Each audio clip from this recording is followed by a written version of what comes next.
And today, of course, we're just going to take you on through everything to do with UCAS.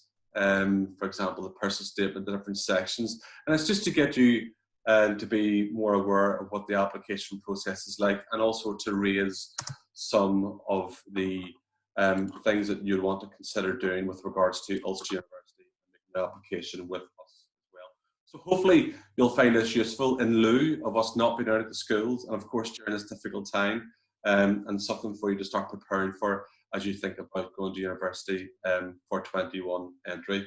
And of course, typically between now and October time, when you usually have that application into the school, is when you'll start that research anyway. So it's a good platform as any to do that as well. So you'll see there in terms of what we're looking to get out of today, where hopefully you're going to understand how you apply to Ulster University for 2020 entry. To know the timeline of when you need to submit your application and all the key dates during the application process, to understand how the track application system works and how you apply for your offers through UCAS Apply stroke track, and of course to know what resources are available to you and to support you through the whole process as well, which is very important, and not just at school but online as well. So UCAS Apply, what is it? Of course, UCAS, first and foremost, are the Universities and Colleges Admission Service. And they process all the applications on behalf of the universities throughout the UK. And there's quite a lot there, as you can see, over 344 higher education institutions, made up of either colleges or universities, offering over 35,000 courses. And of course, UCAS then process the 3 million applications every year on behalf of us as a university, of course, and all the other 344 universities and colleges, from at least 700,000 individual applicants as well.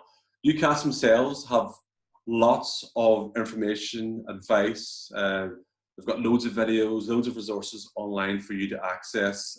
So as a part of your research and I suppose orientation of the UCAS application process, it's a good idea for you to get onto UCAS.com. What UCAS don't do is they don't suggest any courses or universities for you to study at, and that's all completely independent. They're just displaying that information. They don't make any decisions at all either, and they don't advise on any finance. It's all completely done online in terms of it's on ucas.com/apply.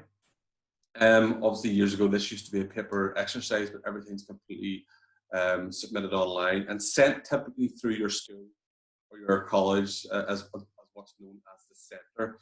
So once you get to a certain point within your application, your school or college will obviously submit the reference, and the whole application will go into UCAS as one. You have a maximum of 5 course choices to any 5 universities. Now, if you do, or if you are considering, for example, veterinary medicine, dentistry, or medicine specifically, you will only have 4 choices. There's a cost, that's £20 for one choice, or it's actually between 2 and 5 choices, it's £26. And again, that'll be paid through your school or your college, who will then administer the whole payment and application process for you as an applicant. Now, in terms of equal consideration, what you'll see there is obviously you have 5 choices through your application form to any 5 universities. Those universities won't see what other 4 universities, if that is the scenario that you applied to. So there's equal consideration for your application throughout the whole process. Okay, so key dates for you to look at for 2021 entry. Now, just to point out for those of you who might have joined us for this year's entry, we will have webinars listed very soon for key information. For those of you who have applied for this year's entry, if you do have any concerns, please look out for webinar dates. But this is specifically for students who are year 13 or 6 applying for 2021 entry. And the key date there, you can see, is the 15th of January 2021. That's the application deadline. Typically schools, once you return, hopefully, if everything gets back to normal, fingers crossed, in September, or late August, September, will already have you started to work on the application process itself, and would normally like to have your application in with them by Halloween, end of October, beginning of November. And that allows them, careers teachers or your head of sixth form or colleagues within the colleges to then support your application with a reference, and they need that time to be able to look through your application form and to write that reference up as well. In essence, so the actual application process kind of starts on the 8th of September, and your application can be submitted at that time, but as said, most applications will be done through the centre, which is your school. And there are a number of other dates there you can see throughout February, May, right through to August, when you would receive hopefully your A-level results, which heralds the end of the process, and hopefully you'll be confirmed onto your course choices. Other dates in there, the key ones you can see are deadlines on your decisions. So in other words, hopefully having received 5 offers from your 5 applications, you then have to, as I'll confirm later on, boil down to 2 decisions. That's your firm choice and your insurance choice, and the deadline for that is typically around the end of March. There are a few different deadlines depending on when you receive your offer from a particular university. The application process is very simple. Once you register online at ucas.com/apply, you will be furnished with a personal ID and a PIN number or a password. It's important to keep those safe and of course available for you so that you can log on and track any of your applications or choices, or make your decisions as you go right throughout the process. Of course, you can get a reminder of that personal ID or password if you do mislay them. Now, there are 8 sections within the application form. The next slide will give you an idea of what they look like. You have personal details, which is obviously just your name, your address, postcode, date of birth, for example. Additional information, and then the more important ones we move on to are the likes of your student finance, your course choices. That's your up to 5 choices that you can make, your education to date, and obviously the education you're hoping to attain as well. So that's your predicted grades, which will be predicted with our colleagues at the schools, well, your teachers and your careers teachers and your head of sixth form. Your employment, and in some cases this can be very important if you've had any work experience to date, or hopefully are looking for more work experience if all this situation settles down, which may support your application to a particular course as well. So it can be very important to know what that means and how it supports your application to a particular course or courses. The most important one there is the personal statement. And we actually do have a webinar specifically for personal statement. I will touch on aspects of it now as well, but it'd be good for you to get a more expanded version of what the personal statement means and how you write that in one of our other webinars, which takes place this week, and you'll see that, and I'll advertise that later on as well. And finally, we have the reference from the school. And again, at that point, you will have submitted your application, and that will be added to that, and then submitted to UCAS themselves before they then distribute it out to us within the university to review and to make our decision. So in terms of the look and feel and the interface for UCAS, you can see there all the 8 sections down the left-hand side: personal details, choices, education, employment, statement, and the reference. And the pay send bit, of course, is submitted through your particular school or college. What I've done in there is, you can see, I've given you a bit of a video of how you select your course choices. And it's pretty much done using drop-down lists of the institution code, course code, sometimes it's a campus code. And the reason why I have highlighted this here is because this is where your research becomes very important, because you want to make sure that you're choosing the right university. Of course, hopefully that's us. And that if it is a multi-campus university like ourselves, that you choose the right campus.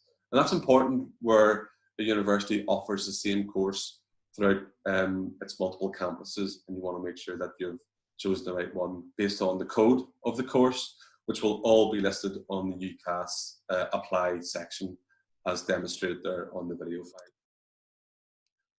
But the personal statement is, I suppose, the most important thing that you have control over. It's actually the only thing you have control over, apart from making your 5 choices and making sure all your details are correct. It is the statement. It's going to support your application. It's your chance to sell yourself. And you've got to bear in mind here that you're competing against your friends, maybe in some cases, against thousands of other students throughout the UK and Ireland. We receive over 27,000 applications every year for our courses. And this particular statement allows you to support your application and support the choices that you've made to the university. And it's the same statement that they use for all your 5 choices. And that's important also because it then reinforces the decision to keep your choices quite focused.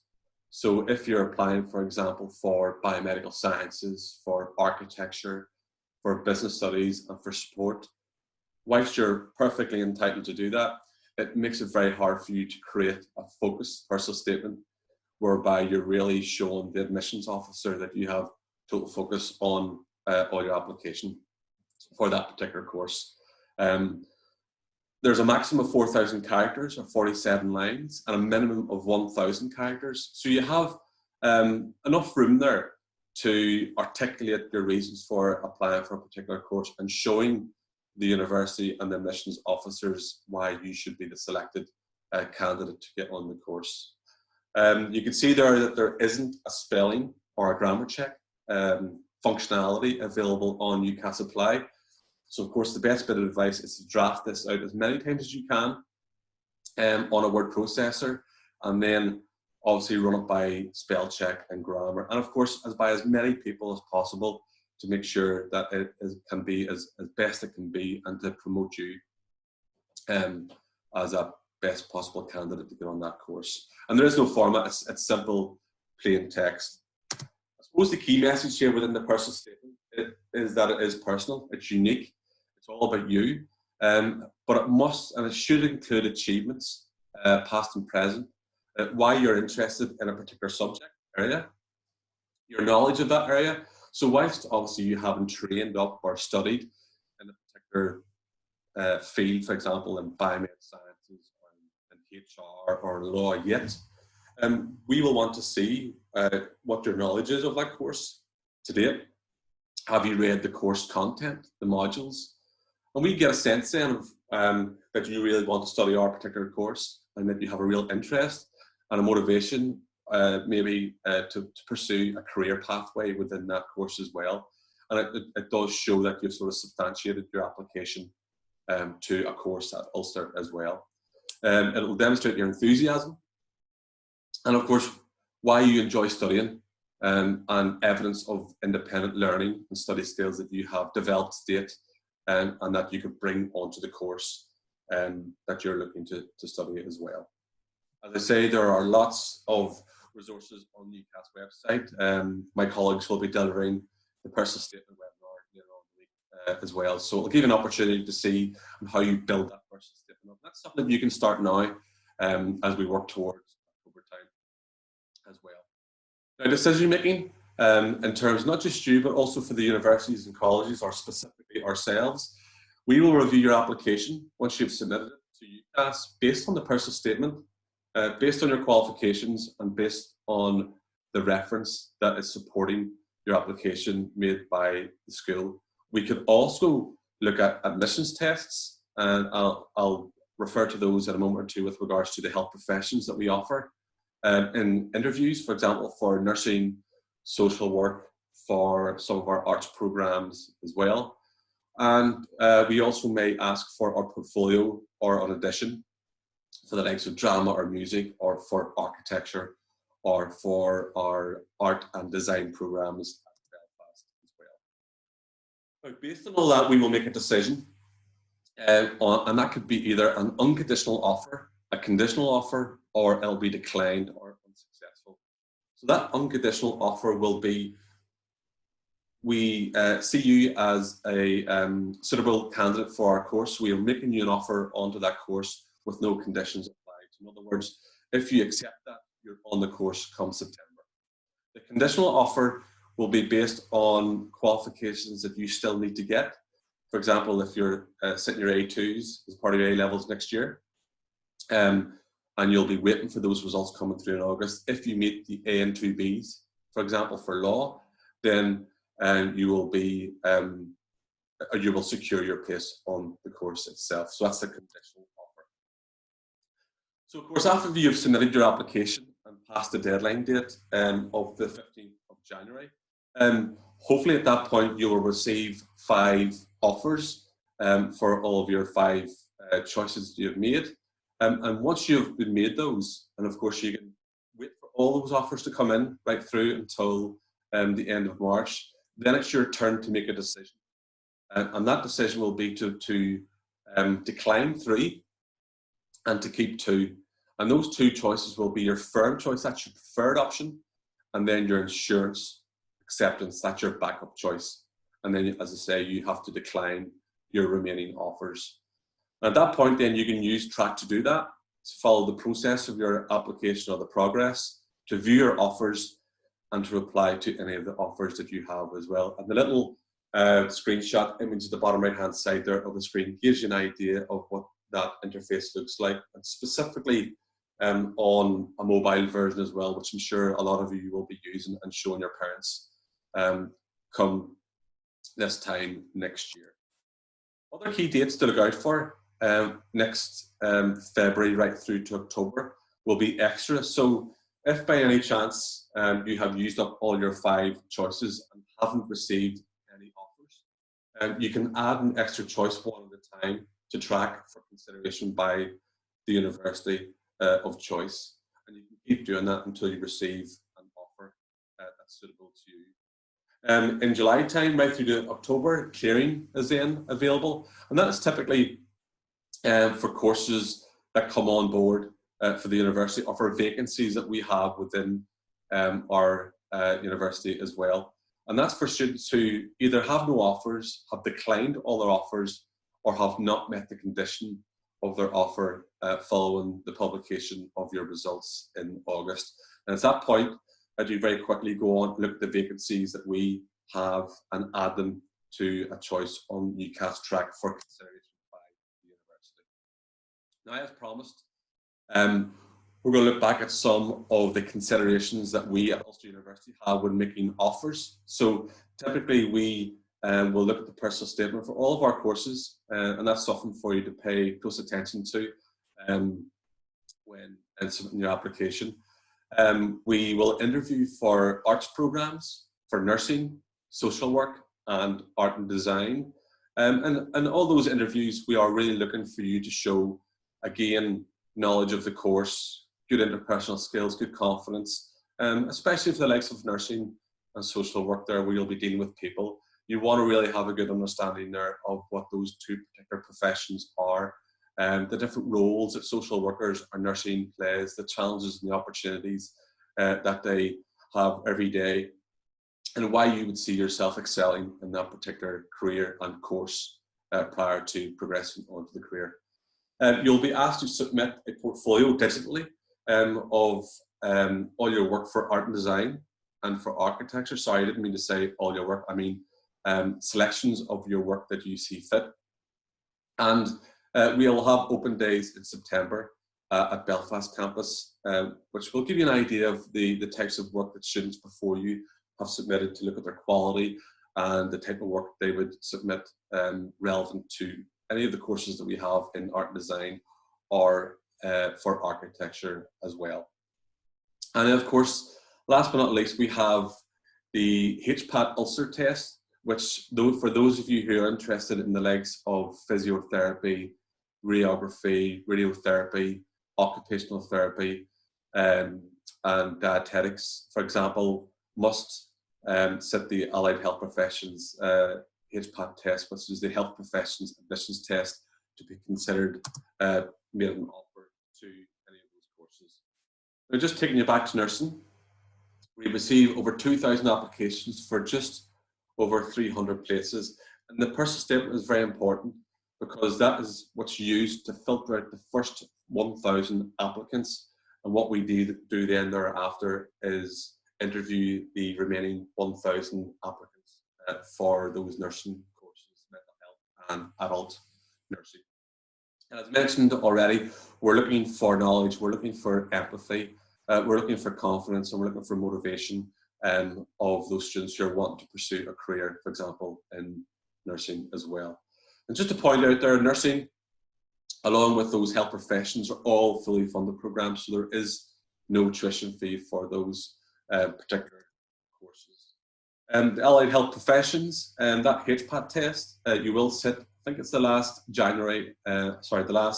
Saturday in January 2021. It's a 3-hour test. It actually takes roughly 4.5 hours when we take into account rest breaks and registration and so on. And that test is set to ascertain your interpersonal understanding, your critical reasoning, and your written communication skills. And again, we have a webinar this week that will expand upon that even further. But they are typically scenario-based questions. The interpersonal understanding and critical reasoning are both multiple choice sessions, whereas the written communication is 2-part, and it's a question in which you have to write an essay or 2 essays about, and that completes the HPAT Ulster test itself. And again, just to reiterate, there is no tuition fee for that course. So let's fast forward to, I think it's the 12th or 13th of August 2021, that's results day. And all the results that UCAS receive will then be notified directly to us as a university. We then check the results against any of the conditions that we have for each of the offers that we have made out to all our applicants. And at that point, we confirm your offer. In other words, you've met the grades, and that's very simple. You will receive communication through to you as an applicant or as one of our offer applicants, and then all you have to do is confirm your place on the course thereafter. If you haven't met the conditions, don't panic at that particular point. Sometimes, of course, if you're marginal, you could still be offered a place on the course, and we just have to wait for other applicants to come through before we make that particular decision. In some cases, when you have received lower than expected grades, you may be rejected from your offer, and there will be other avenues that you are able to go down, which I'll explain in a second. If you've exceeded your expectations, obviously you've achieved far better grades than expected, you also have the opportunity to go into adjustment, and that allows you to look at other courses that require higher grades at that point, and obviously to adjust and to make a different decision and to be considered onto that course as well. Of course, if you don't meet the conditions, you obviously can also explore your opportunities in clearing, where you'll find vacancies that we have at that particular point in time. So in a nutshell, that's the UCAS apply system. As I say, it's completely done online on ucas.com, and the apply and track elements of UCAS will be all as one as it is on the application system itself. UCAS have loads of resources on their website, loads of videos, and little sort of personal statement builders, which I'm sure one of my colleagues will take you through this week as a part of the personal statement webinar. But for now, what you should be doing is researching your courses, your choices, and in particular the universities that you're considering applying to as well. So open days form a huge part of that. Hopefully at that point in September, fingers crossed, we will be able to offer you an excellent experience at our open days. Extracurricular activities are very important.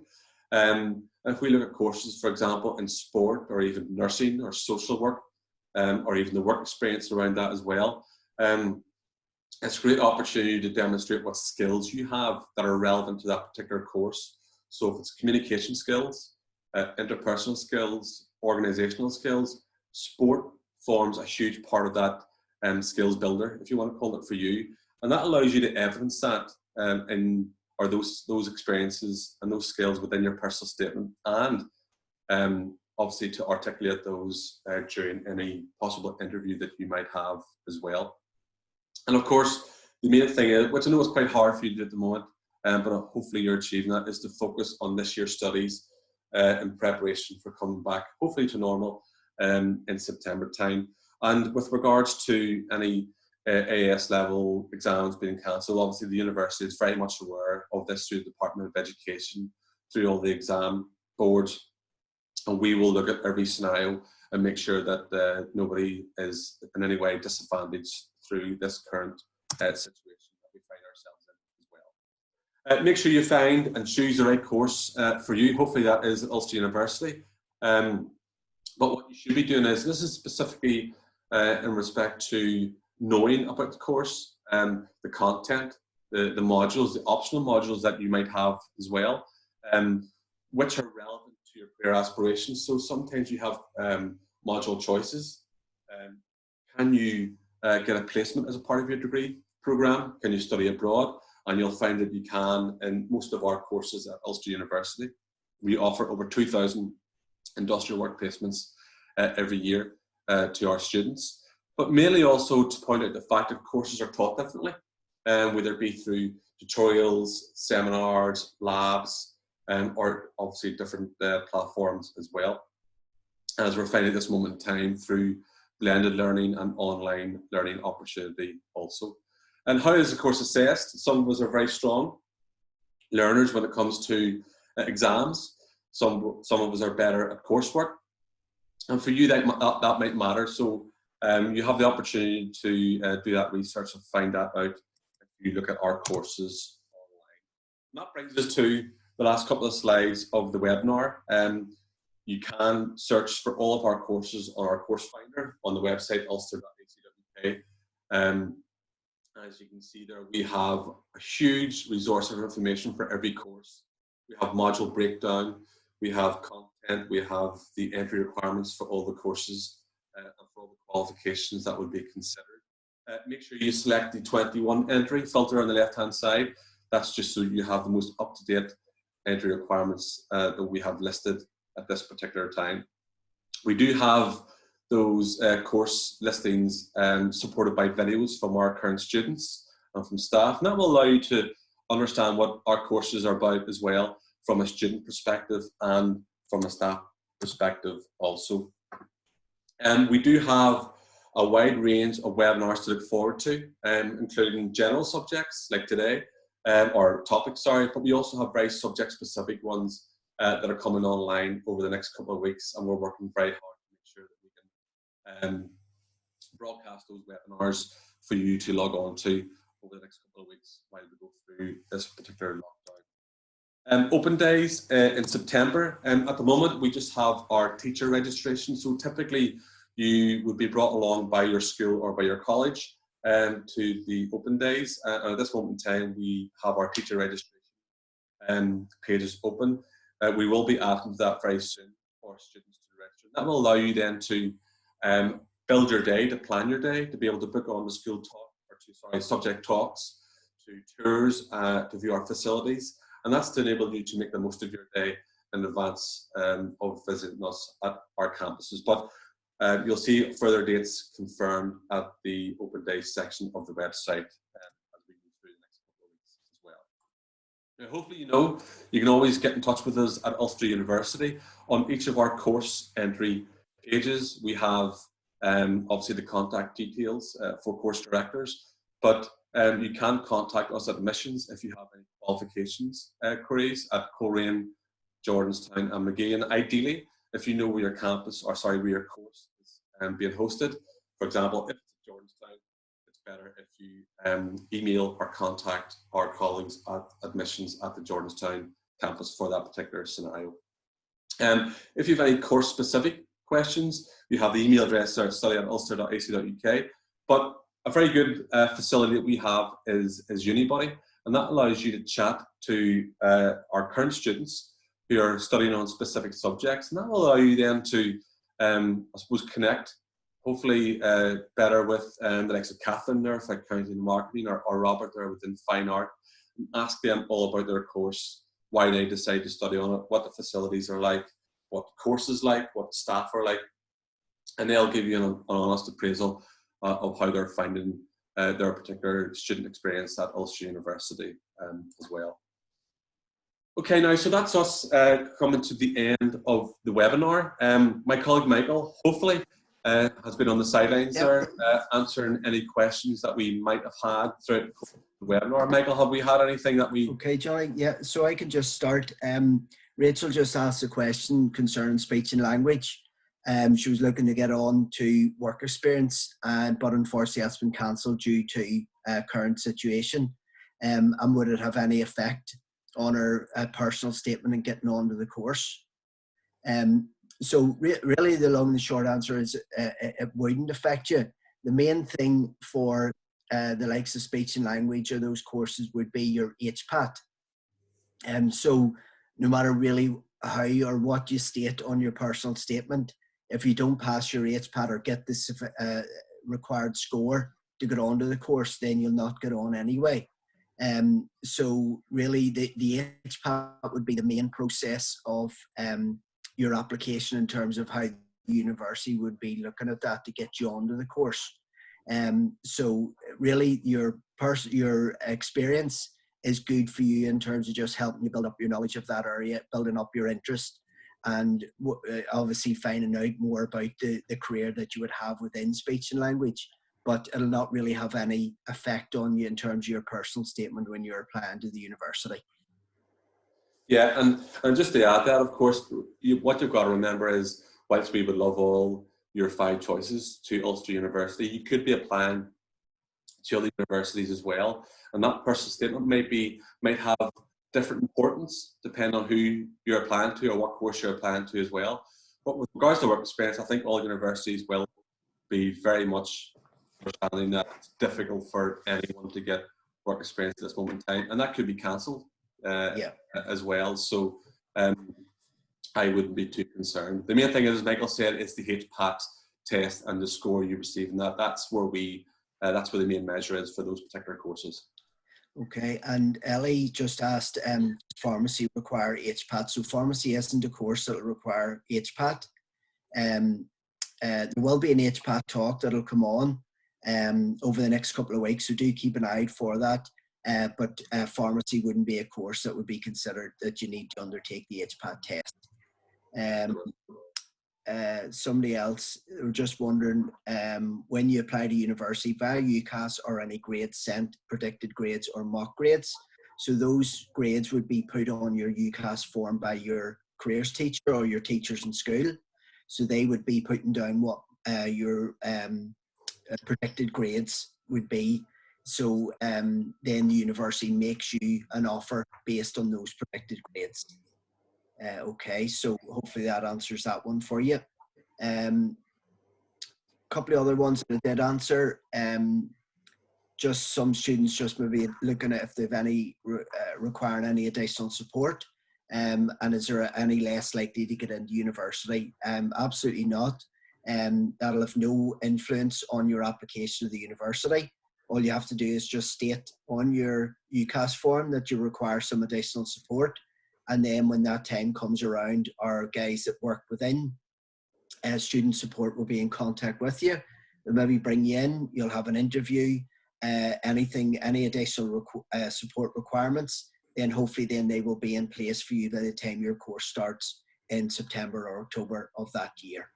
Yeah, that's something sorry, Meg, that's something I should have mentioned, and that's called reasonable adjustment. So when you have a conversation with student support, and if you have declared anything on your application with regards to special needs, for example, we do our utmost to make sure that you have whatever adjustments that you require and whatever support you need throughout your time at university, and that will be ready as soon as you start the university on the 3rd week of that September. Whereas if you leave it and don't declare that now during your application, and undertake to I suppose make us aware of that when you start, it takes longer then for them to make all those adjustments and get the support for you. So best to do it now when you're submitting the application or when you start to do that, so that you're ready when you come back, when you come in and commence your studies. Yeah. And just somebody asked, can you apply for multiple courses at the same university? So hopefully then you'll obviously be aware of that. As Jonathan was saying, you have 5 choices on your form, and they can all be at one university, or they can be 5 different choices across 5 different universities. All right. Let me see. Anything else come in?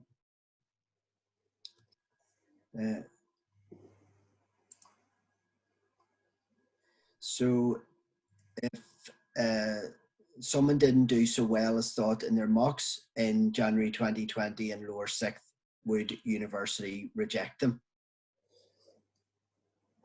I mean, I think there's been conversations I've noticed in the media the last couple of days as well with regards to predicted grades based on your AS levels.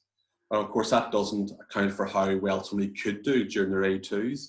And that's something that I think the Department of Education or the exam boards will be, I think, agreeing. And the university then will take the lead on the exam board's decision on that. So I think that's a sort of a watch the space, Michael, isn't it? Yeah. Unfortunately, at the minute, and the university will just be following the government guidelines on that. So whenever that's published and whenever that's finalised, then university will just endorse those and adopt them across the board. So everybody obviously is treated. Somebody just asked, do you have any idea which campus the diagnostic radiography courses will be studied at? Unfortunately, we don't at the minute. As you know, Jordanstown will be closing, and we're going through a process at the minute of assessing different options, really, of where the courses are going to be located. It'll definitely obviously not be Jordanstown because it'll be going.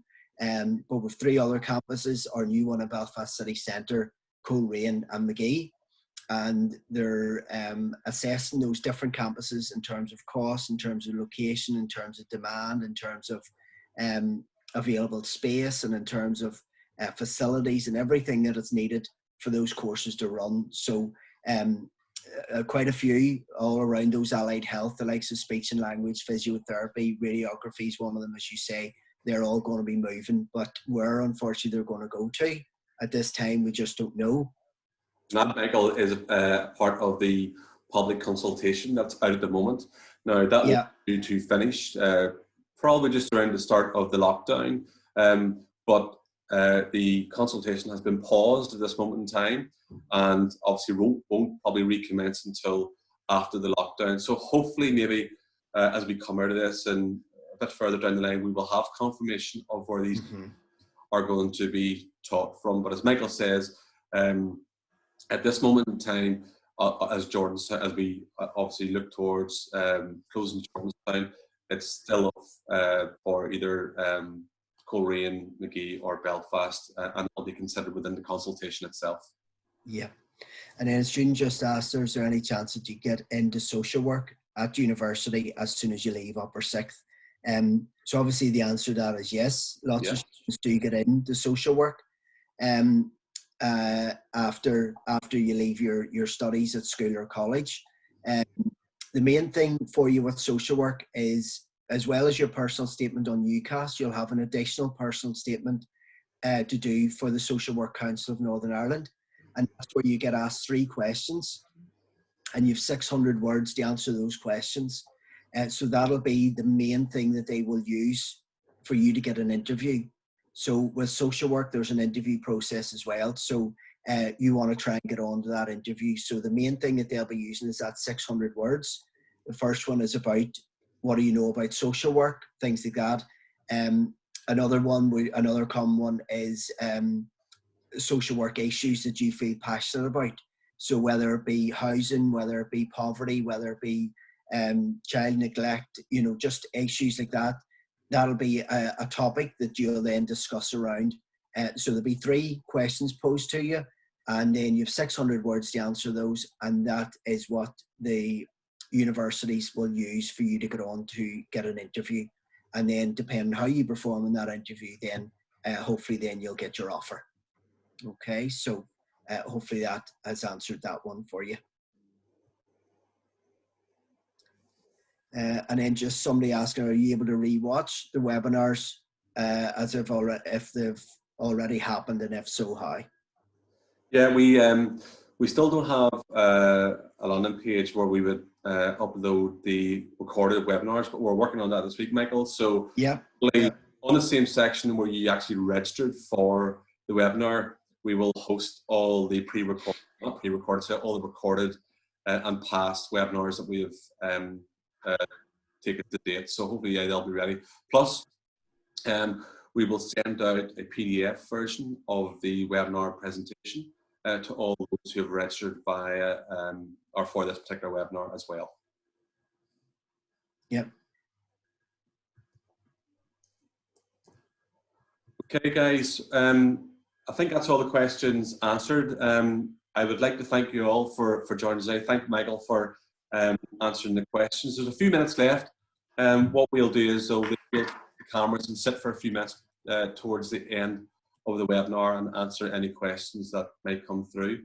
The main thing is, though, that you, of course, stay at home, that you stay safe, and hopefully, at the end of all this, we'll see you at Ulster University in September 2021. Thank you.